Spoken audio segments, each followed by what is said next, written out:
ওইখানে আপনি কি করছিলেন?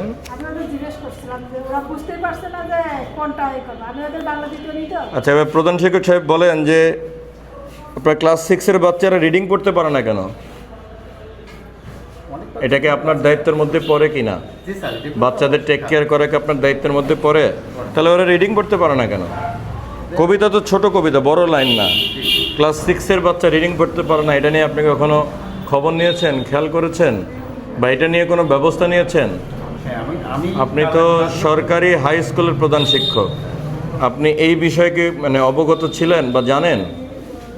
বাচ্চাদের ক্লাসে আমি বসে আসি। আপনি কি এটা জানেন যে ওরা রিডিং পড়তে পারে না? খুব বেশি জানেন যে রিডিং পড়তে পারে না, তাহলে রিডিং পড়তে না পারলে আপনি এইটা সমস্যা নিরসনের জন্য কোনো সমাধানের ব্যবস্থা নিয়েছেন?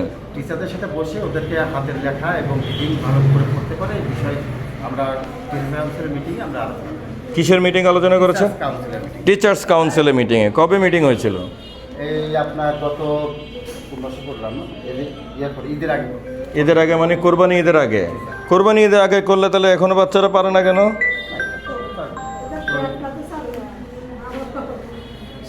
ক্লাস 6-এর পরে বাচ্চা সে রিডিং করতে পারে না, তাহলে আপনার কম বেশি দুর্বল হলে আপনার এখানে লাভ কি? তাহলে আপনি তাহলে কি দেখলেন, কি দেখাশোনা করলেন? আপনি তো টিচারদেরও অভিভাবক, বাচ্চাদেরও অভিভাবক, তাহলে আপনি কি দেখলেন? তাহলে কি দেখলেন যে ওরা রিডিং করতে পারে না? দুর্বল হলে দুর্বলতা কাটানোর জন্য আপনি কি ব্যবস্থা নিয়েছেন? শুধু ওই পর্যন্তই, কোনো ফলো আপ করেছেন? তারপরে আর কোনো ফলো আপ করেন নাই? মানে কোনো ফলো আপ করেন নাই, মনিটরিং করেন নাই? কি মনিটরিং করলেন? যে তাদের ফলো আপ আর মনিটরিং তো একই কথা। ফলো আপ মানে হলো আপনার পরবর্তীতে কোনো ব্যবস্থা নেওয়া হয়েছে কিনা। পরামর্শের তো কোনো সমাধান দেখলাম না, বা উন্নতি তো আমার কাছে মনে হলো না। কম বেশি আছে স্যার, এইভাবেই গতানুগতিকভাবেই যাচ্ছে, কেউ ইমপ্রুভ হচ্ছে, কেউ হচ্ছে।